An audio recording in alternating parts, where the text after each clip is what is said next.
Hello and welcome. We are talking today with Dr. Scarlet Spain. Hey, Dr. Spain, welcome back. Hey, Andy. Thanks for having me. Nice to see you. Nice to see you. And, I couldn't think of a better person to talk about our topic for today, which is nursing.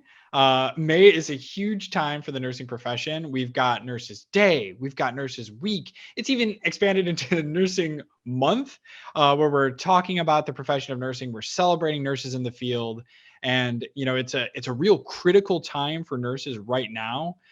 So I figured it would be a perfect opportunity for us to pick your brain, get a little insight into the current state of the profession and what the opportunities are for people out there who might be considering a career in nursing.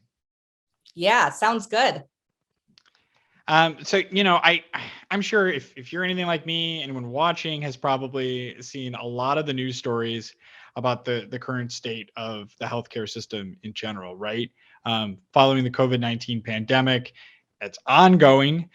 We have been pushed to the brink. There's been so much burnout, so much turnover, and nurses, of course, are always on the front line of this, right? There was a huge amount of turnover even prior to the pandemic, due in large part to a lot of retirees in the nursing workforce. And that's only been exacerbated by the pressure put on our healthcare system. And, I saw recent survey results from a survey done by the American Association of Critical Care Nurses found that 66% of the nurses they polled said that their experiences during the pandemic had caused them to consider leaving the field, which is kind of a scary stat, but 100% understandable. It has been an exhausting few years for us, not even in the healthcare field. So you can't imagine folks that have been, on the front lines day in and day out of this. And at the same time, healthcare leaders are getting worried about this, right? New survey information, as well as pointing to 92% of healthcare leaders indicating that they see this nursing shortage intensifying in the coming months as well. And when you're looking at a big picture, the Bureau of Labor Statistics says that nearly 200,000 nursing openings are projected to be available each year from now through 2029. So you've got a lot of things going on there, right? But the big picture there is folks leaving the workforce, and there being a lot of these job openings in the nursing field, right? Yeah, great point, Andy. So many factors are contributing to that overall nursing shortage. These may be limited nursing school enrollment, increasing age of the current nursing workforce, which will result with creating vacancies across the field due to attrition, overall increase in age of the US population, which leads to an increased need for care of patients, and also a documented increase in chronic illness, which has put demands on an already stressed occupation. Nurses are reporting multiple quality of life issues due to the profession. Reports of increased stress levels have led to decreased job satisfaction, and this has also been greatly reported as a reason to why nurses are leaving the field. That certainly makes a lot of sense. I mean, you're compiling a lot of factors on top of each other, which, there has been a giant upheaval in the workforce in general. So when you've got an area of healthcare that was already stretched pretty thin, being pushed even further, we're seeing the effects of that. And that's why all these, stories are really gaining momentum and, could be a little scary to hear. Um, you know, I did notice in what you're saying there though that the one of the roots of this being education, because Right. we need people to be skilled when you're talking about a field like nursing. And I know when I think about the ability to change careers, maybe get into something new, education could be a pretty scary barrier because it feels something that's so insurmountable, so hard to break into if you don't have the background into it. So I was wondering if you could share a little bit about that portion of it, right? Like how does education play into starting a nursing career, and what are the opportunities available to people that might be considering that?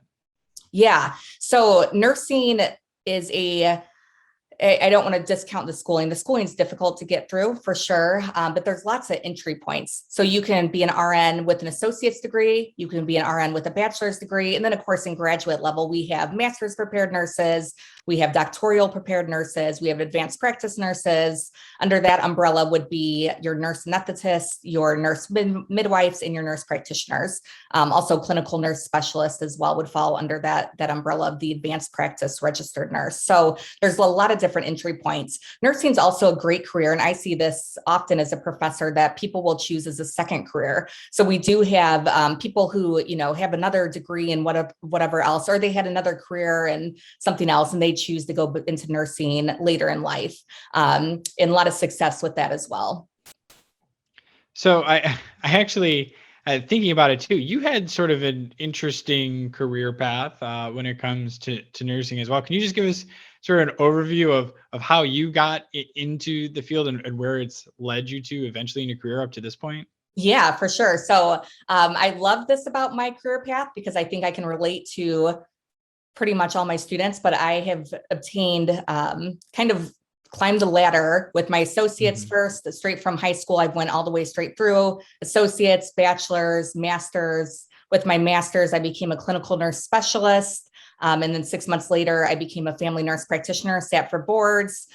Took a couple years off school to have my children and whatnot, practiced for a couple years. And then I went back for my doctorate and graduated in 2015. So I've had a very, very fulfilling career. Most of my career, I did do some inpatient nursing while I was in grad school. When you talk about the traditional nurse of what people think about bedside nursing. So I was a cardiac nurse while I was in grad school, but most of my career has been occupational medicine, which is a really, really cool field. And I think people forget that nurses are everywhere. So I would be technically classified as a public health nurse. Doing occupational medicine, I actually worked for a steel company for about 10 years. And that was a really, really interesting and neat place to work. So I would take care of any workers who were injured. We would do surveillance exams, a lot of OSHA kind of related stuff. And then I went into teaching full time and what I'm doing now. So I'm still teaching full time. And then I am an occupational health nurse practitioner about 1 day a week. Sometimes during the summer, I'll work more. And with that job, I go to multiple locations, gas refineries. Most of the times I'm in clinics where I'm seeing like police officers and whomever else we hold a contract with if they're getting injured or need exams or whatever. And then of course, my awesome consulting job here. So there's a lot of different things that you can do in nursing. I mean, when you think about people working in providers' offices, you could definitely do that. People working for the health departments, people working for larger companies doing something besides the traditional role of bedside nursing, research nursing. There's so many different things that you can do with it, which is really, really awesome. Right. And that is something that has been extremely eye-opening for me here at Medix since the start of the COVID-19 pandemic was, prior to this, I knew about, some of those traditional nursing roles. I got exposed to clinical research nurses a lot here because that's something that we've, been exposed to in the staffing on the clinical research side. But it was surprising to me to think about, oh, right, there is this whole world of occupational health nurses. And I think a lot of people just out in the world experienced this for the first time with COVID-19 because we needed people on site at places that you wouldn't traditionally think there would be people doing testing or vaccination pop-ups in different areas where we need health professionals out in the world making an impact. So it's really interesting to see that and kind of expand what our concept is of nursing. And then at the same time, hearing stories like yours are very exciting because this is a time where a lot of people are rethinking their career paths, and the takeaway I always get is that there's always an opportunity to follow something you're interested in, because like you said, there are so many different entryway points and there's so many ways that you can help a field that's in need. Even if you don't see that opportunity right in front of you, you can kind of expand your idea of what's possible. And the thing that I always find incredible about nurses is, you need to have this wonderful capacity to want to make an impact, a positive impact in people's lives. And I feel like that is has to be an inherent if you're going to go into a nursing role. But as we all know too, you need to be able to make a living. You need to be able to support yourself and your family if you're going into a role, and that is something that it's very clear that as more and more organizations are in so much need of nursing, and there's going to be all of these thousands of openings per year, there is that potential to make a good living, open up opportunity and create new avenues for you, even while you're doing a career that has meaning and can have a huge impact on other people's lives. Yeah, for sure. So nursing is a highly specialized profession. With that, you've got to also incorporate a lot of soft skills such as compassion, dedication, patience. And a lot of people refer to it as an art and a science. And I definitely think that's true. Just the way that, we all have our own specific way of how we deal with our patients and how we treat them in the best way possible, right? And give them the best care possible. Because when you think about nursing, one thing that sets us apart, it's a bit different. We look at the whole person. So we're looking at emotional needs, physical needs, and then, thinking about ways that we can assist this person throughout the lifespan in each individual role. So that's a really, really cool part of nursing. The ANA is quoted as saying 21st century nursing is the glue that holds a patient's healthcare together. And I really, really like that. And it's very relevant and true. Just when you can imagine a nurse in a traditional setting at the bedside and how important it is that they can pick up on nuances and patient status change and, remember to look up the lab values for the morning and whatever it may be and pick up, whatever, if there's something going on with the patient assessment or whatever, know what the next steps are going to be. And then also looking at more outpatient, when you look at my role again as an outpatient nurse practitioner specializing in occupational medicine, we also have to do those kind of things within our own realm. So it's a great profession. I feel very, very blessed to be a nurse. Well, and I'm sure everyone listening, everyone out there has had some sort of experience with a nurse at some point in their lives. Potentially very recently too, given that we've gone through a healthcare crisis, across the globe in the last few years. And I know, I unfortunately had to be in a hospital setting in the last 2 years, and I remember the nurses in particular making me feel so calm and comfortable in what they were providing, because they are that first line where they were, I was clearly a little freaked out to be in a hospital setting during the height of COVID-19, and they were there to keep me calm and explain things thoroughly to me, and make the whole process feel a little less freaky. Mm-hmm. And I know I appreciate that, and there are a million other more impactful stories that you hear from even the last few years. But I think that is something huge to take away, is the imprint that a nurse can leave on you, whether it's a small interaction or a longer care setting where someone is having to check up on that patient every day and do some of that detective work, in addition to the skilled work, in addition to the empathy, and all these things coming together. Just what a rich and powerful role to have. Yeah. Thank you. Yeah, I appreciate hearing those stories and just how our role impacts people. There's a lot of us out there. So I'm sure, again, all of our listeners probably love a nurse, know a nurse, have been in a setting where they've, had nurses care. So yeah, it's a very, very important role. And when we were talking earlier about nurses leaving the bedside due to different reasons, and then, stress of the pandemic, it is very much a needed profession where we really need to get more people trained and sitting for boards and out there practicing. Well, that is the hard part too, because I know we've every year I've been here at Medix, we've had our shout outs during Nurses Week and Nurses Day, being like, hey, thank you nurses, and throwing it out there. And as this shortage has continued and gotten worse over the years, it feels like, I know nurses in my life that are like, hey, we love to shout out. What we really need is help.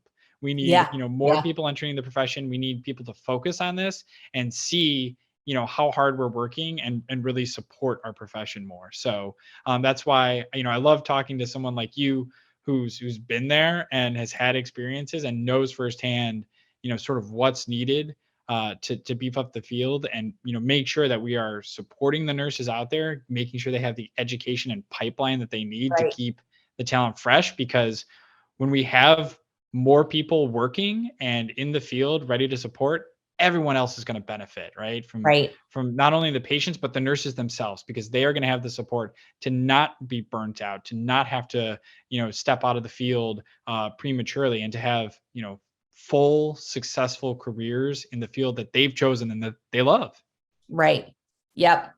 And that's a really good point too. The ANA, they actually list some things that would help the nurses in the nursing profession. And these are like really complex issues, but building an adequate supply of nurses, creating safe, empowering, healthy work environments, public policy that supports quality healthcare, laws and regulations that enable nurses to practice at the full extent of their education and licensure. So hopefully, with the support and public policies and some change, that we can get nurses overall into a place where they feel more supported and we aren't having that turnover due to nurses feeling overwhelmed or, I've had a couple nurses tell me that they feel unsafe due to patient to nurse staffing ratios. So a lot of things need to be addressed for our field for sure. Well, I'm, thankful that we have the opportunity to bring a spotlight onto these issues and maybe move the needle a little bit. So again, I always want to take the time to say thank you to nurses like you and to everyone else out there that is making such an impact on the healthcare community, and also to say, yeah, let's pay attention to these issues and support nurses wherever we can, because for all the reasons we said today and more, they are vital to the healthcare system. So let's make sure we're fostering this role today, tomorrow, and years down the road, because it's so critically important. Yes, for sure. Well, I always love talking to you, Dr. Spain. The last few times have been just knee deep in COVID updates and changes in vaccines. So glad we're able to take a little detour today to celebrate this profession. I'm sure we'll be back to talk about something new soon. Hopefully, nothing negative related to COVID. But again, even if it's under the worst circumstances, I always appreciate talking to you because you bring a great perspective to our team. So thanks. Awesome. Thanks, Andy. Bye. Bye.